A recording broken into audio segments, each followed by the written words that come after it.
Hoje nós estamos na segunda-feira dentro da semana da Páscoa e eu gostaria de destacar um pouquinho esse tema da Páscoa. Porque às vezes nós criamos a ideia da Páscoa fica uma coisa muito fictícia, muito mística, muito fora do real, parece uma coisa meramente religiosa. Eu gostaria de mostrar que a Páscoa na história da humanidade é uma realidade muito histórica, muito concreta, muito política e muito religiosa. A palavra Páscoa na linguagem bíblica, na linguagem antiga, significa passagem. E para a Bíblia, para o povo bíblico, o povo de Israel, a Páscoa é o centro da história do povo bíblico, do povo de Israel. E ela começa, a Páscoa, com uma visão muito política e muito revolucionária na história da vida daquele povo. Porque o povo de Israel, que nasceu com Abraão, era um povo nômade, ele veio acabar sendo escravo do Egito na época dos grandes faraós e dos grandes empreendimentos das pirâmides, lá próximo à época da construção das pirâmides. E os judeus, que é o povo bíblico, acabaram ficando escravos dos egípcios. E a exemplo de Pelotas, que os grandes prédios, as grandes obras daqui foram feitas pela mão escrava, os grandes prédios do Egito, como por exemplo as pirâmides, foram feitos pela escravidão egípcia, dentro do Egito. E um povo escravizado foi o povo de Israel, o povo bíblico, que ficou por cerca de 400 anos escravo no Egito. Até que surgiu uma liderança chamada Moisés, que era um ser humano, era uma pessoa, do exército, um cidadão, descendente, filho de judeu. Ele foi percebendo que o estado de escravidão do Egito, dos judeus no Egito, era uma coisa desumana, cruel, e que dentro da visão da fé do povo de Israel, do povo bíblico, Deus não queria aquilo, porque Deus era o Deus da liberdade, o Deus da igualdade, o Deus da justiça, o Deus da paz. E a partir da inspiração da sua fé, Moisés foi levando para o povo de Israel a ideia que ele tinha que romper com a escravidão.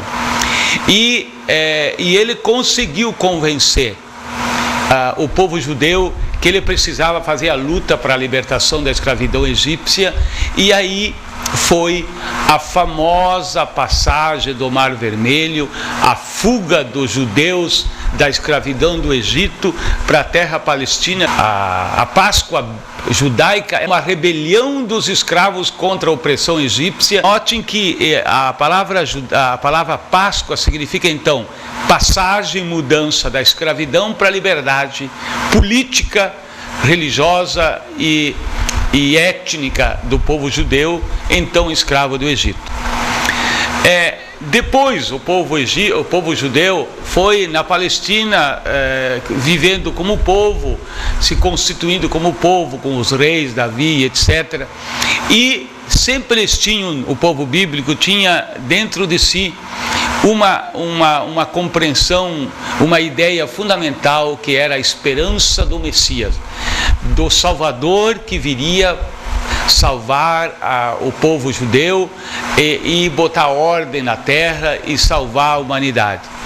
Até que essas compreensões de quem era esse Salvador foram as mais diversas da história do povo bíblico. E de repente, no ano zero da nossa época, da nossa era, surge Jesus de Nazaré, que aparece como o Salvador do mundo, aquele esperado pela história bíblica, pela história judaica, do Salvador, do Redentor, do povo hebreu e do mundo. E Jesus, ao contrário da expectativa, ele vem como um homem simples, um homem do povo, um homem humilde, que nasce de Maria com um carpinteiro, e ele passa, depois de adulto, a pregar uma mensagem muito singela, muito simples, do amor, da igualdade, da fraternidade. Começa a denunciar as opressões político-religiosas, culturais e econômicas daquela época, e ele passa Jesus, aos seus 33 anos, se incompatibilizar religiosa, política e economicamente com a situação da época. E como a terra de Jesus na época era governada pelo Império Romano, os judeus não aceitavam a dominação romana. E Jesus também era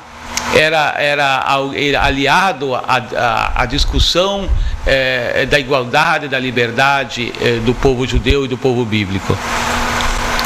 E foi nesse contexto de luta contra a exploração romana e religiosa e cultural e econômica da Palestina do tempo de Jesus que ele foi morto na cruz. Ele foi morto por uma decisão político-religiosa do governo de Israel, dos judeus, e com a aquiescência do Império Romano, porque o grande perigo na época, e até na condenação, a pergunta o grande rei do mundo era César. E o povo da Bíblia chamava Jesus do rei de Israel. E os romanos diziam, mas rei só tem um, que é César. Que história é essa de rei aparecer lá na Palestina? E nesse conluio entre romanos e judeus, e Pôncio Pilatos e Herodes, sai a condenação de Jesus à morte da cruz. E com a decisão da morte da cruz, então é uma decisão político-religiosa, econômica, social, e que trazia também toda uma inspiração da libertação do povo de Israel.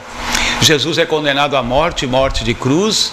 No terceiro dia, depois de enterrado, ele ressuscita, como havia anunciado, e como toda a Bíblia no Antigo Testamento anunciava, e Jesus ressuscita no terceiro dia.